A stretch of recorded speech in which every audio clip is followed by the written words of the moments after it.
This is the Hype Squad with Charli McConnell, a podcast where women can be full of themselves and brag about what they're good at.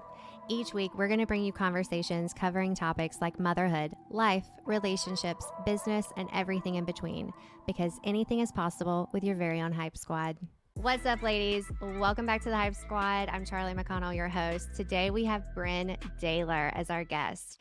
Bryn is a storytelling coach who discovered the transformative power of storytelling at age 11 when she won her first competition. After sharing her journey online during a challenging divorce, she attracted thousands of followers and built a loyal community that she pours into to this day. Her expertise has led her to start 2 companies, launch 2 podcasts, and write many impactful keynotes. Her greatest joy is helping others harness their stories to create the greatest impact imaginable. Bryn, welcome to the Hype Squad. Thank you. I'm so happy to be here and just love seeing what you created. It's really epic. Well, I really appreciate that. I am super pumped to have you on. To give a little bit of backstory, I've been following Bryn. I mean, I don't even know that I could say definitively how long. It's been years that I've been following you. And then we worked together briefly when I got my certification for coaching. Yeah. And then I also joined a women's group that you facilitated and held space for like a year. I think it was a year-long container. Mhm. So to have you on and talk to you about what you're doing now feels pretty surreal. So I'm so Yeah. excited that you gave me your time. Um, I want to talk about, just to kind of start off with a bang, I want to talk about storytelling because I remember watching you on Instagram. Uh, you were doing like impromptu nights, or what would you call that? You were getting on stage with a microphone and doing storytelling. And I remember watching Oh, you yeah. do that, and I was like, "Oh my God, I don't know that I could do that. That would be so scary." And then I saw you like transition into the coaching that you're doing today. You've been coaching for a long time on all kinds of things, but tell me what it was like transitioning into that style of coaching. Yeah. It's like any transformation that we go through when you look back and you have the hindsight of all of the pieces and parts that had to happen and fall into place. This was always where I was going to end. And I couldn't see that in the messy middle. But when I look back at my life, I'm like, storytelling has always been a major component, literally from the time I was a child when I won that competition. And I was like, oh shit, there's something to this. And I think I'm good at it. Mind you, I think every human on the planet is a natural born storyteller because it's the most hardwired natural way for us to communicate as human beings. So I think everyone has this skill, but I just had the blessing of figuring it out from a young age. And my grandmother is a published author. So I grew up around women writing and women telling their stories. And so I was very lucky to get to see what it's like for a woman to express herself and to share it with others. And my mother isn't a writer, but she's a painter and a baker. So I was very blessed in that I had women that were very creative around me. And even though I didn't necessarily find access to my creativity until after my divorce, which was my catalyst for so much, I still had that, around me for many, many years. And what I really come to realize is that my work is at the intersection of liberation and storytelling. So while yes, I am a storytelling coach and expert, I'm really a women's coach. And what I really help women do is to understand their story and instead of it having a chokehold on them, be empowered by it. Because I don't think the world necessarily needs more professional storytellers. What I do think the world needs more is women that are confident as fuck, that fully love and accept and embrace every part of their story, especially the hard, messy, fucked up parts, and can walk into any room and say, like, I know who I am and I know what I'm worth, and this thing happened to me, but it doesn't define me. And I'll be able to look you in the eyes and tell you exactly what that story is. And no part of it is going to affect me outside of it being inspiring and empowering. And that's really the work that I do. So I give pointers, yes, on how to tell stories, but it's really about your unique story and how can we look at it and and love it and cherish it and tell it in safe spaces. And for some of us, those safe spaces may be on stage. And for some of us, those safe spaces may be our best friend or our partner or, an intimate private group of women on Zoom that want to meet, once a week to tell their story. So to me, that's really what lights me the fuck up, is helping women just be the most liberated version of themselves. And storytelling is the method in which I support them in that. I love this so much. I can think of so many ways where this could be useful. But the first thing I'm thinking of is I've had a lot of women on this podcast who have never done a podcast before. And when I ask them to send me a bio, it's like, what the fuck do you want me to do? You want me to talk about myself? What? I don't understand. And to me, that's like a shortened version of what I'm hearing you talk about, like storytelling. And it can be so much bigger than that. But like, how many times has someone asked anyone listening to this, right?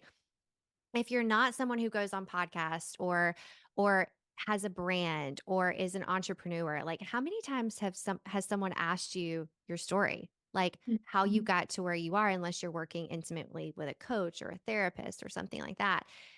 And I find that even with the women I work with, when they can put it on paper or verbalize it and shift their perspective to empowering themselves by what they've been through and how, like you said earlier, I was always meant to get to this place, right? And going back and looking and saying, okay, that doesn't define me, but it is a huge part of me, right? Yeah. So tell anyone who's listening to this that's like, what does this look like? How can I use this? Like, where would something like this be useful for someone to be able to write their story or get more in touch with it? Yeah, I mean, so the smallest version is it's Monday, you're at work, and someone goes, "How was your weekend?" Right? Like that's a story opportunity. You could say, "Yeah, good," right? And then that's where the story dies. Or, go into whatever elaborate story of the weekend that was meaningful to you. And can you be the kind of woman that allows herself to take up space and to tell that story? Right? Because really, what we're doing when we tell our stories, we're letting ourselves be seen. And for so many people, that is a very scary wound, the wound of letting yourself be witnessed because of God knows what happened, as children, adults, fucked up stuff happens and people make fun of you or they troll you or they say awful things and those things get seared into our brains and then we take that on as truth and then we stop letting ourselves be known for something. And I think something literally as simple as telling a compelling story about your weekend is letting yourself be seen. So that's on the smallest version, all the way to uh, you've just gone through a major life identity shifting moment: death, divorce, birth, launching a business, moving, changing careers. And I think those are the moments in which your story matters just as much, if not the most, because that is what I call, the sacred pause, where life's us and something happens. For me, it was divorce and sickness. I left my marriage of 10 years on my 30th birthday. And I then went through a series of some of the most horrifying health crises back to back after that. And those were major catalysts for me to go, who the fuck am I? What story do I want to tell of this time in my life?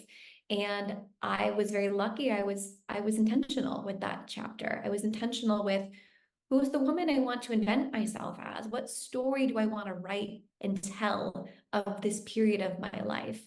And so I think that whether you want to get better at just being a more magnetic, engaging person at the office, to being empowered by the woman that you are after a major life event, versus that story having a chokehold on you, because that's what happens when we don't look at our stories, is they stay buried in shame. And there was a beautiful quote someone sent me the other day that said, shame dies when we tell our story in safe places. And I've personally experienced that. And I've witnessed woman after woman after woman speak the thing that she's fucking terrified to tell people. And instead of people meeting her with pitchforks, they meet her with compassion and me too. And thank you for sharing. And in those moments, she goes, I'm free and I don't have to be held down by this anymore. And in fact, maybe I'll tell more people because it was so impactful. And then she finds her purpose through her story. And so I've just seen storytelling as the methodology for such liberation, such transformation, and such empowerment that I can't help but just shout it from the rooftops. It's such a catalyst, right? Like starting there and uh, shifting the perspective of your story and saying it in a different tone or being proud of what you've been through kind of reminds me of like the hype list where it's like you don't think about the things that you've been through. You carry this shame or you carry this idea, but then when you put it on paper, and even sometimes if you try to dissociate with that person and like have compassion for them and grace and like then realize, oh my God, that's me, right? Like I'm gonna pour that into myself. I I want to shift because you were talking about or what I'm hearing is about like women's groups and like how sharing your story shame dies in those places. And I can attest to this because I was a part of one of your year long containers. And what I saw in that group, and it was virtual, right? Like you don't this doesn't have to be in person. Virtual is just as great, if not more convenient.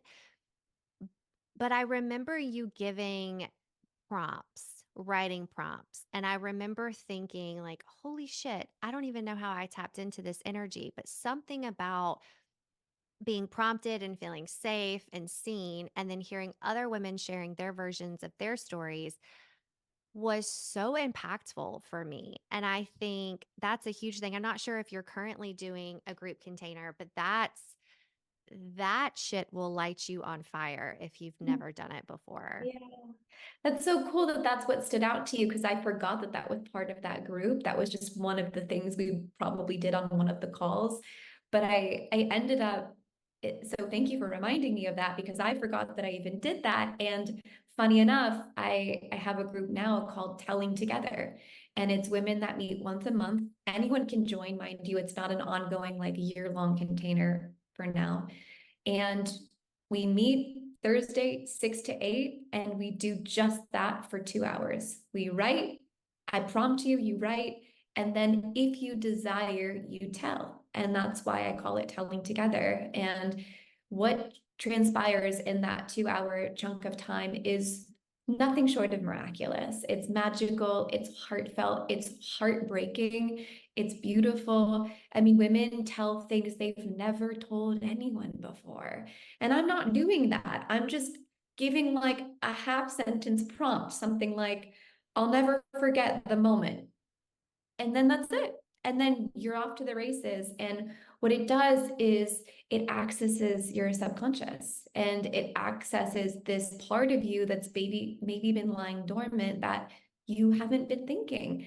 And it helps women trust their intuition because I always tell them, I'm like, write what comes up. Even if what comes up is, I hate this, this is stupid, like let yourself just be free in your expression. And what happens is the expression eventually turns into, oh, I didn't know that was there. How interesting. And then women surprise themselves when the very important part of this is to speak it. Now, I never force anyone to do that. It is completely at their own will. But what I find is I've never had a woman come and not tell at least one story. Maybe not her first time. Like I've had some women kind of come, sit, write, and observe, but then come back and be like, okay, now I'm ready.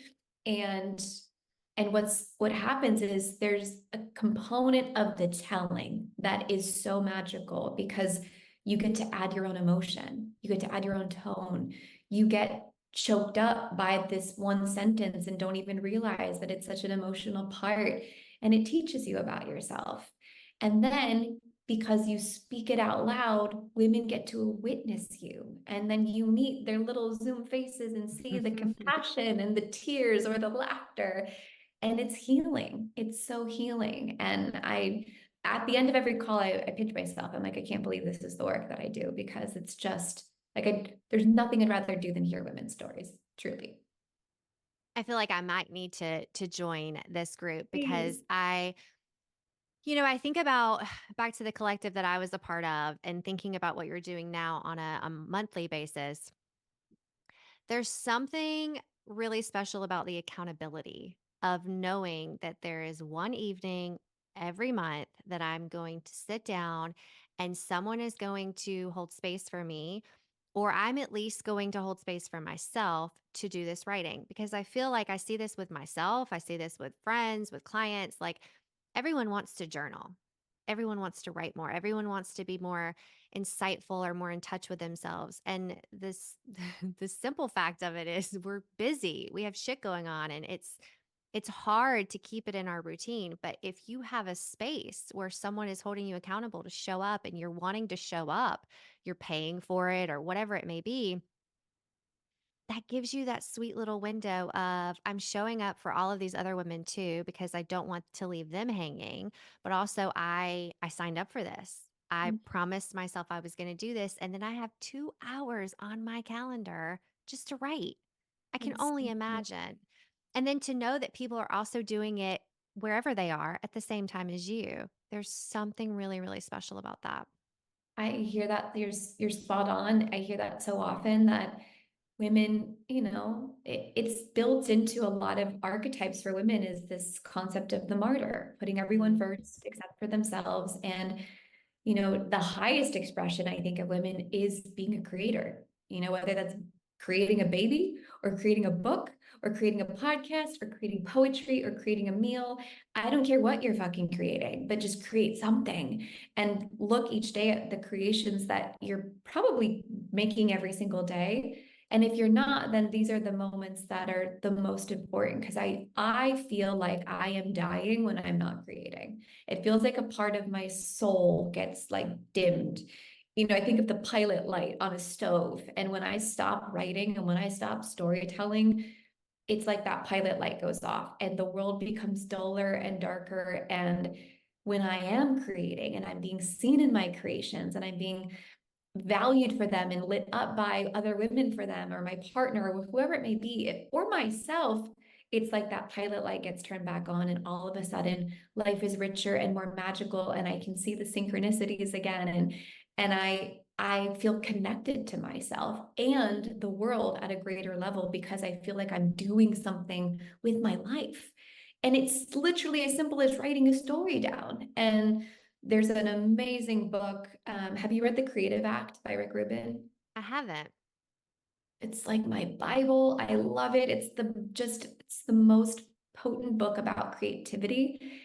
And, I would listen to it. I'd take a little microdose and go walk in the woods and just listen to his words because it's all about being a creator and believing that we can be a creator and the process of creativity. And like I said, I believe every woman has this within her. And I think women really start to come alive and be the most magnetic when they step into their creative selves. Mm, girl. Amen. I love that so much. I'm gonna write down that book. Um, because I love the idea of feeling I think about like the book The Artist's Way and Yeah. how that's such an interactive, like teaching practice, if you will, that really is helpful for me. I've never completed the entire, I think it's like 12 weeks, but I'll take like a couple Mhm. of weeks here and there just to kind of reignite. And I want to use this to kind of segue into what I've watched you create. And that could be anything from like content creation to creating a community online, but also creating the groups and the coaching containers and the podcast and the keynotes and all of these things that I've witnessed you create over the years that I've been watching your journey. So, the first thing that comes up for me is content creation because I'm like at the very beginning of my journey with that. And I'm like, oh my gosh, I had no idea that all of this went into it. And then, thinking about creating group containers and coaching packages for clients. Like, how do you navigate? And I know this won't, not everyone listening will relate to this, but even if you're creating a new business or a new idea or wanting to show up online authentically, tell me about how because I've watched you, right? Like I've watched you decide that you're going to create new boundaries with what you're sharing. And it's been so cool to witness that where you've decided, okay, I used to share this, but I'm deciding not to share this anymore. And you're just going to have to be okay with that because that's what I'm choosing. And I so appreciated you sharing the backside of that, the vulnerability of like changing your mind and being able to do that. But just tell me what that's been like for you over the years because I know it's been A ebbs and journey. flows. Yeah. It sure has. And thank you for that acknowledgement. I think we all get to reserve the right to change our mind because we don't owe anyone anything unless we're in a contract with them. And then, of course, we get to know that. But,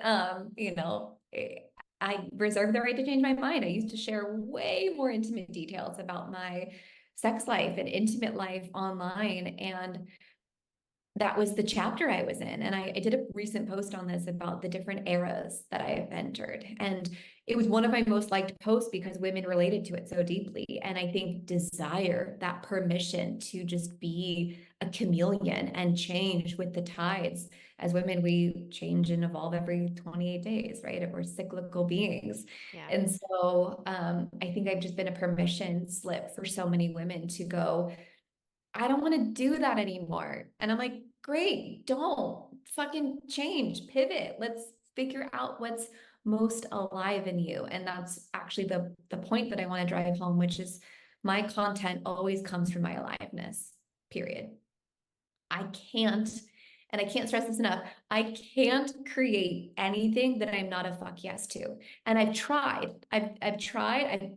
I've done the thing because the business coach said, do it this way. And so then I did it this way and it felt fucking horrible the whole time. And then I put it out and guess what happened? It flopped because of course it did. So I've just become a student of my own energy and I follow it and I listen to it and I ask myself, what is most alive in me today?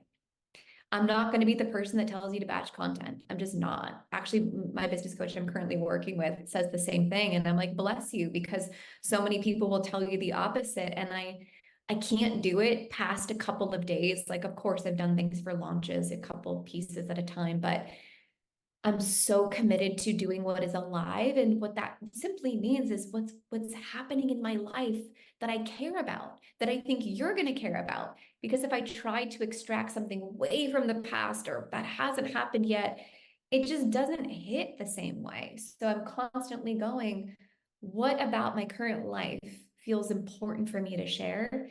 And why does it matter to the women that I wish to serve? And I'm doing that dance over and over and over again. So pretty much every single creation I've ever created has been from, what do I want to put out into the world? What feels like a fuck yes? I'm thinking about myself first. I'm being selfish.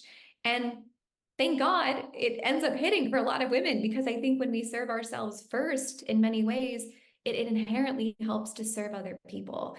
And so sometimes we do actually have to ignore the audience for a moment, not forever, but for a moment and go, what do I actually want to create? And what is the intersection of what I want and what my people desire?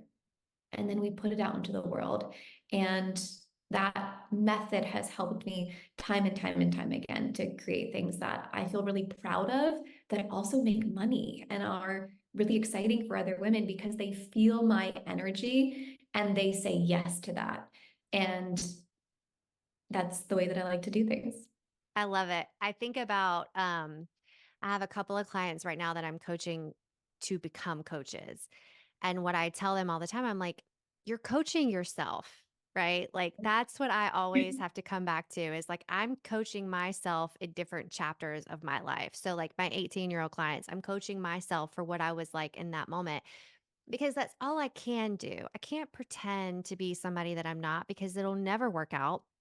Right? Like I can't play into imposter syndrome in what I'm doing now. I have to constantly check myself because I won't be any use for them. I won't be Yeah. any good. No one's going to want to work with me. I have to know authentically who I am in order for people to gravitate towards me or be pulled to my energy. And I always come back to that like what would I want to hear about? What would I resonate? And I spent so many years and still do following other people on social media and picking up on where I gravitated towards them, their authenticity, the things that they were sharing. And then I just said, okay, well, how do I do that? Because there are people I follow that is very obvious that they batch content, right? Or that they are promoting and selling a lot of things, right? Influencers, if you will. And I get really tired of those accounts and I quit following those accounts because that's not what I'm on here for. And when I Mhm. first started following stories, when it first became a big thing, I was a fresh stay at home mom, like fresh, had nobody coming to visit, had no like inner circle, and stories is what I went to. And so Mhm. I always go back to that feeling of people just want to feel like they know you, right? Oh, If you're marketing online, right? Not everyone that's listening to this can relate to that, but I've had to come back to that because it's so much easier to fall into this batch and content thing because people will tell you to mhm. do it and to be able to hold yourself accountable to like, no, that's not me. Let me pull back. Yeah. Doesn't mean I have to go back and delete all that stuff I did. I can Oh, leave it, but absolutely. decide to show up differently today. And Mhm. I love that message. Yeah, people want to feel what's real. And we have plenty of fake shit online. Everyone knows it. I think we're getting better at sussing it out and seeing like what is really authentic and real and what's not. And I think that's why TikTok actually did so well because so many people became viral for just being themselves. And I Mhm. remember watching that happen and thinking, this is fucking cool. This is really cool to see, people that on Instagram where everything was a bit more at the time. I don't think it's this way necessarily now, but at the time was a bit more cultivated and crafted and intentional. And whereas TikTok was a little bit more wacky and just show up as you are and like say the craziest thing you could imagine.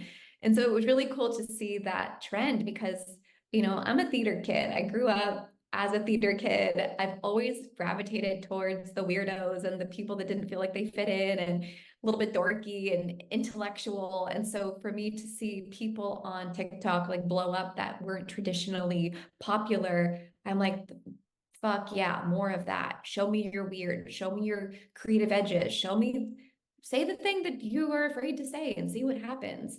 Fuck around, find out and see. It's really to me a game of creativity and experimenting. And of course, within reason and within boundaries, and everyone has their own edges, but I've gotten a lot more comfortable in playing with those edges online as I've gotten more comfortable in this space.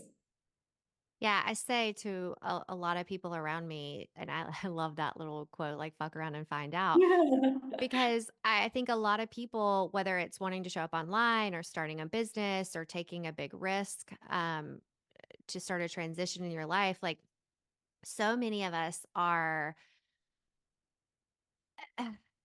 so scared of what the people around us are going to think of us, like people from our hometown or people that we went to like the Reginas from high school and stuff like that. And I think that cripples us in so Mhm. many ways. And what I found, because it took me so long, I literally thought I could start this business, market this business without ever using my voice or my face online. I was like, that's what I'm going to do. I'm going to totally do it. I don't want anyone to hear my voice or see my face because people are going to like talk shit about me. And I don't want Mhm. that. And Mhm. specific people, right? And not specific like named people, but like a specific group of people from my hometown or so on that I was afraid that they would judge me. Yeah. And what I learned really quickly when I got over that, because it was a very much like overnight, I no longer give two fucks, right? What I realized is those people that I thought were going to judge me were the people watching and like eventually coming back around and like maybe cheering me on and giving me a, attaboy for, doing the thing and putting myself out there. And what really ended up happening is I inspired them Mhm. to do Mhm. whatever version of that was for themselves, right? Yeah. Yeah. So, like, Absolutely. push your edges and go out of the box and do something different. I think it's just a really good message to remember. I mean, I love that. I'm so glad you got to that space. And I think for anyone listening that is still stuck there in that loop of like, how do I get past this? You have to care more about the impact than you do the fear of being seen by someone that may judge you. Because guess what? People are gonna judge you. It's gonna happen. It just is. But the way that I personally was able to move through that was I cared more about the woman that I knew I was going to impact in my soul. I could feel it, even if there wasn't evidence of it yet. I cared more about that woman than I cared about the possible troll that was going to come onto my Instagram and make fun of me. And the second thing that I really want to drive home is that no one ever taking risks is going to make fun of you because they get it. They get it at a soul level, what it is like to put themselves out there in a vulnerable way. And if the person that says something, God forbid, because it may happen, let's just be honest, the internet can be kind of a crazy place. You'll realize, A, I didn't die, nothing happened. And B, the person that's saying shit isn't happy. They're not happy in their lives. They're not taking risks. And there's something in you that's poking at that at them. And you realize it's not really about you anyway. You're just the mirror for all of the ways in which they're not living their truth. And then you realize, oh, maybe I'm exactly where I'm supposed to be because people are being triggered by me now. So instead of it being a threat, you actually see it as evidence you're on the right track. So you have to care more about the impact, and you have to realize that the people that would ever say something like that are not the people whose opinions that you have to listen to.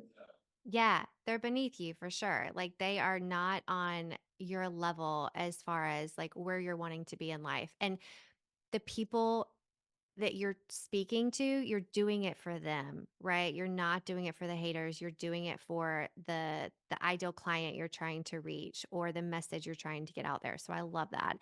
I want to shift gears for a second because I think something that will be really relatable that I would love to hear your take on. You mentioned it earlier about going through a divorce on your 30th birthday and how huge of a transition that was for you. And I've listened to you share that story and I've loved how vulnerable you've been through that entire process. But the thing I really want to come back to is calling in a partner. Calling in a partner for the new version of yourself in this chapter for what you, because, the clients I work with that are single and online dating or just dating in any capacity, I'm always saying to them, like, this is practice, right? This is practice. Like, what didn't work with this particular relationship, you now know that you don't want for the next one, or what did work, you can call in for the next partner. And it is possible. Like, I've seen these women get into these moments of I'm never going to find this person. Like, am I being crazy? Should I settle? And I'm always like, no, don't settle. Like, you're redefining your ideal partner with every failed relationship. And I would just love to hear whatever you're willing to share about what that journey was like for you, because I know that now you are in a wonderful relationship that I feel like you definitely called in for yourself. So tell me what that was like for you.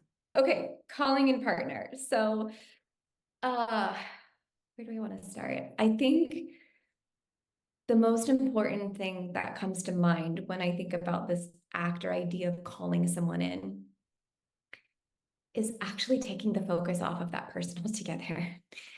And it's not to say that you won't have an opportunity to be very intentional about the kind of person you want, but I would say that's not the first step.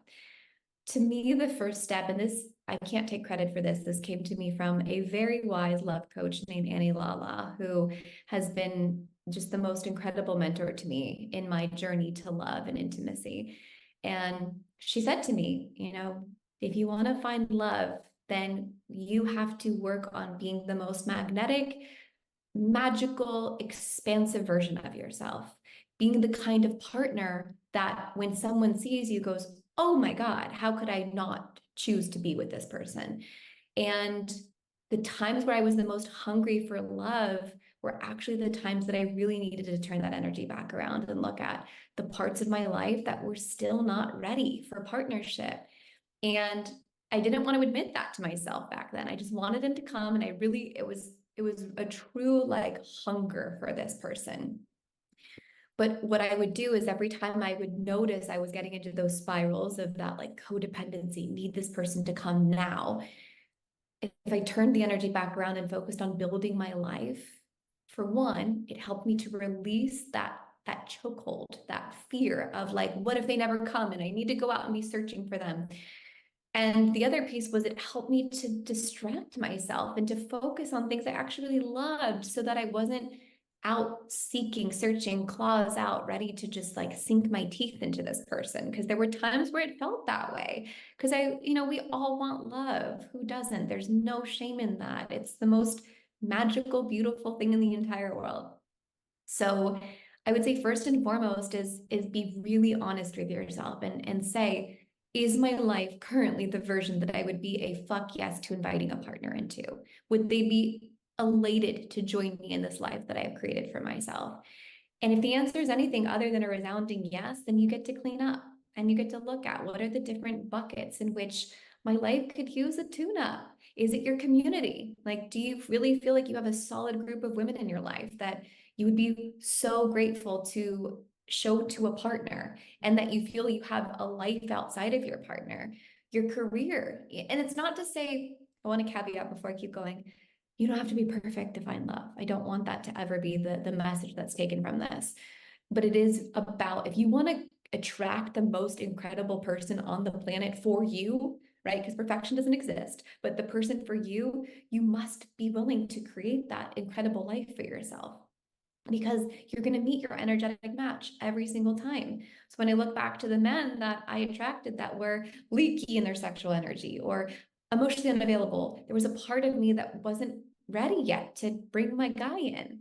And these were the training grounds for me to learn and to move forward. And so I cleaned up all of these buckets: finances, community, career, hobbies. I actually did the artist way when I was in my process of dating, and there was a period where I said, what am I afraid of?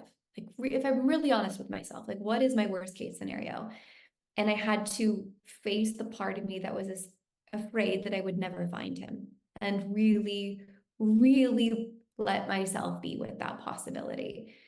And so I did the thing that I actually wanted to do the least in this world, which was I took a break from dating. I completely went 90 days, no dating apps, no dates, no male interactions whatsoever. I needed to know what it was like to be completely void of male energy whatsoever, because I was so hungry for it and so dependent on it for so long for validation. And lo and behold, what do you think happened right on the other side of that? I met my guy. I met my person. I think 4 or 5 months after that, because I really cleaned up. I restored integrity with myself. And I had been working for years on creating a life after my divorce that I was really fucking proud of. And then when we met, it was the most beautiful, smooth, magical fairy tale of love. And it would be easy to look at that snippet and go, oh, it just happened for her. But if you peel back the curtain, what you would have seen is a woman who was intentional for 4 years as she put brick by brick by brick every single piece of her life that she wanted to really make tremendous. And did I deprive myself of men in the meantime? Absolutely not. I loved dating. I had so much fun dating, and I documented it, a lot of it. That was part of my journey. Was I was working in, at the time, I've been a women's coach for over 5 years now, but I niched into love and intimacy. So a lot of it for me was I was tracking what I was doing. I was going on podcasts and talking about threesomes, and it was a wild time and a fun time. And I didn't, like I said, I didn't tell myself that I wasn't worthy of love then, but there was a part of me that knew that there was more coming, and to not be so attached to these men and to just see them as growth and opportunity and connection, and that they each were going to be teaching me something. And boy, was that true. So that by the time Eli came, it was like, bring it on. I'm ready. I've been waiting for you. I've been planning for you for years. Oh my God, I love this so much. I love that you brought up your coach in this season for you, because I feel like, to anyone listening who's in this stage where you're single and you're calling in a partner and you are filled with so much want, this is where I feel like a coach really, really can make a difference. Um, and I say this, I have a client in particular I'm thinking of, where we started working together as she ended a relationship. And I remember saying to her as she was grieving this relationship and trying to get over it, and I was like, you're going to need accountability and hype energy, cheering on, all of these things from a coach when you're dating, because that's a whole nother thing that you can really get lost Yeah. in. And I think so many women, especially of that window where like the 30s, right? Either you've been divorced or you haven't been married before and you're still calling in your partner, and you have like this clock ticking, and you're like, "Oh my god, I've got to have babies. I want to be married. All my friends are married and having babies, and oh my god, I'm going to miss it, or I'm going to be late to the party." And that is so consuming Mhm. to any woman who's in that phase, right? Of like, I just want it so bad. Why is it not happening? Is it me? All of these things. And I think where a coach can really be helpful is to mirror back to you what you're feeling and what you're saying and the things that are going through your head, and holding you accountable for shifts, right? And really challenging you to see the dark, sticky spots. I remember I had a client where I challenged her to take 30 days off all social media, dating sites included, because she was on this loop of getting fulfillment from these men on social media that was hindering her progress. And I remember she took and at first she was like, absolutely not. And I'm like, okay, let's a week at a time. Let's do it a week at a time, right? Couple of days at a time. Like we'll edge into it. And by the end of the month, she was like, I don't want to get back on it. Like, I feel Wow. so good that I don't want anything to cloud this for me. But it is like that space of feeling like you need someone to complete you, like you are not complete without someone else there. And it's almost like that that feeling of need could and might pick the wrong partner, because you're Mhm. just so desperate for it. And then you get to this place of true fulfillment in that I want you, but I don't need you, right? Like I could do this without this partner, but it would make it so much sweeter with them Mhm. here, right? Mhm. And what a beautiful place to be in. Absolutely. Yeah. I I love mean, it. I completely agree. Yeah. I think now my work has been learning to let myself need him now, right? It's at first it's I need to create a life that is so beautiful without you so that when you come, you are excited and ready to court a woman that loves her life and doesn't need you. And the truth is, do I need him now still? No. But there's a new edge in which the type of love I want, where I want him to experience and know me as a woman that does need him at times, Hmm. because that's letting him in. And that's been a whole new edge to meet myself, especially being so independent for those 4.5, 5 years, where I struggled in the beginning of our relationship. We were two very individual beings that were not quite merging. And there's actually a really healthy merge that has to happen for a couple to become a unit. But what has to happen after is that you then come back to wholeness again. And I was resisting the merge. I was resisting the merge a whole bunch. And it goes to show when you find the right person, the work is really just beginning, because in my mind, I was like, I've been doing self-development for years. This is going to be a cakewalk. And I was like, oh, no, no, no. There's just a lot more shit that's going to come that you can literally only access when you're with someone who's safe. And this man has been my fucking rock through so much in just 2 years. I can't imagine my life without him. And he really, really has helped me find my next edge and letting myself be needy. And that's been a really beautiful thing too. I love that. I think about my husband and I, we've been together 16 years at this point. We were kids Wow. when we got together and got married. And so I say all the time, we're very lucky. He hates when I say that, but I do think we are very lucky. We're very lucky that we found each other at such a young age, but also lucky that circumstances and timing really worked for us. But we also put in a shit ton of work, right? And we still do. And one of my favorite things of having him as my partner is he pushes my edges on a regular basis. And my mom was a single mom, a badass woman who raised me to be a badass woman. And it was really hard for me, even at 21 years old, to relinquish any sort of control to a man. I still have my moments where I'm like, "Ooh," and he knows me and loves that part of me to where he's like, here. have this, right? We're not competing for the power in certain areas of our relationship.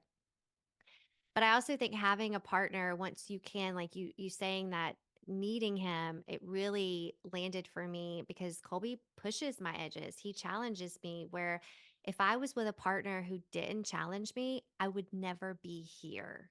Like Yeah. I would Yeah. never have gotten to this space, but also he I get motivates the shit out of me because I watch him and his journey. And I do think it's, you have to be separate beings that come together and the compatibility, how you fuel each other just skyrockets you, right?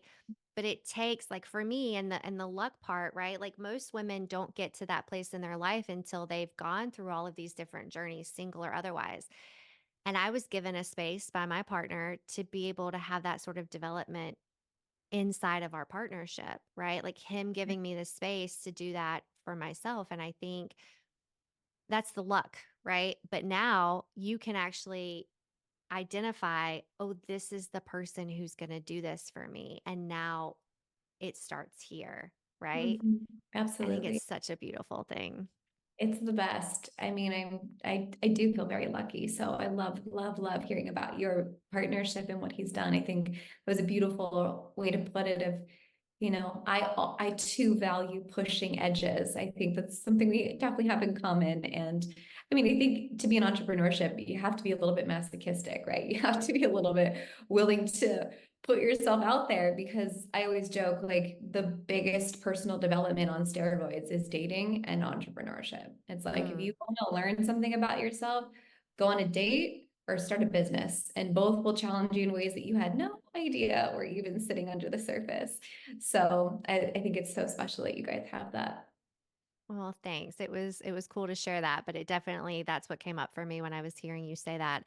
Um I know I told you this a little bit before we came on the call and started recording. So I always ask for my guests that come on to give me part of their hype list. And the hype list is a list that I have women make that work with me that is their achievements and the obstacles they overcame in order to get there. And I really want to give you a moment to brag about yourself, be full of yourself, because this is definitely a safe space to do that. I would love to hear something from your hype list that you're proud of. Gosh, I'm gonna go with there's a lot. I love bragging on myself. I think I'm good at it. And the thing that's most alive right now is a couple months ago, a woman approached me who's a friend and an incredibly talented artist. She creates these beautiful paintings, and I've always admired her creativity. And she said to me, Bryn, I want to put on an art show. And I just have this feeling that you're supposed to be involved in it. Are you interested? And I said, yeah, I'm gonna come meet you for coffee. Let's talk about it. And we sat down and had a conversation about what she was dreaming up of. And little did she know, I had been wanting to throw my very first storytelling event. And we said, all right, should we do this? Shall we create Austin's first art show and storytelling event? And I've always been the kind of woman that acts first and thinks second, for better or for worse. And I knew in that moment there was something here for me, and I just respect her so much. And so for the past 3 months, quietly behind the scenes, I've been building an event local in Austin, and it's called Kismet. It's specifically for the woman or man that wants to experience magic and fate, because that's what Kismet is about, right? These granular moments in our life, these sliding glass door moments where all of a sudden life opens to us and we go, oh, that person I met, or that job that I found, or this book that just stumbled into my lap, right? We all have those moments in our life, and we wanted to create an experience where you get to experience that through art and storytelling. And so there is a quirky as fuck house that we rented, and every room tells a story. So she's contracted artists from all over the country that are bringing their art in for this event. And each room is tied to an emotion. So one room is loneliness, and it's like a dining room where it looks really empty, and there will be art on the walls that reflects that. And the storyteller in that room is going to tell a story about being really lonely. And then another room is going to be desire, and another room is going to be, so it goes on and on and on, but it's meant to be a full experience of the story itself, way beyond just the words. It's the music, it's the paintings, it's the energy of the home. And I've been downplaying it because I think there's a part of me that's been scared to say, like, this is mine and I'm creating it. And I do think that the more vulnerable and the more we care about the thing, usually the harder it is to put it out into the world. Because I've noticed things that have had lower stakes, I'll share all day with my eyes closed from the top of the mountain, right? But the more I care about something, usually the throat gets a little tighter. And so the stakes are real because one, these women that I have self-selected to be storytellers, they're counting on me to make this event really special. And then on top of it, people are paying us to come, you know? So there's these two different groups of people that I am now being held accountable to, on top of I think the vulnerability of any creation is it going to be the way that I want it to be from my mind into reality? That's always the challenge, right? It's like we can see the vision all day, but can we bring it down and make it match? And sometimes the truth is no, but I'm going to give it my damned, and I'm really, really excited to see it come to life. So it's October 24th in Austin. We're already half sold out, which is crazy to me because we barely even talked about it. Wow. Um, but it's going to be really special, and I'm very proud of it. Oh my God, that's a huge deal. Thank you for sharing that. And hell yeah, you should be bragging about that. That's incredible. And I can Thank you. only imagine the fulfillment that you will feel, the gratification of getting on the other side of that and like, I Mhm. fucking did that. Like, Woo. Gives me and goosebumps. it's so scary. And like talking about entrepreneurship, like it's terrifying, right? Like, but if that energy for me is such a turn on and so exciting, like if I'm intimidated or if I'm scared, both of those feelings for me now in this chapter of my life are huge turn ons because I'm like, Yes. there is something here that I am Yes. meant to absorb from this moment. Mhm. And I just love that. It's a huge risk, but also like high risk yields high rewards. High reward. Amen, And baby. then you can copy and paste and just keep doing really cool events like that. I'm gonna have to look at my calendar. I would love to come to that. That would be so cool. It would be so lovely to hug you in real life. Bryn, this was amazing. Thank you so much for giving me your time. It's been so good just to talk to you, but to have you come on and share as vulnerably as you did. I so appreciate that. So thank you for coming on. Thank you everyone for listening and getting hyped with us today. I appreciate you being here and be kind to yourselves. Bye bye.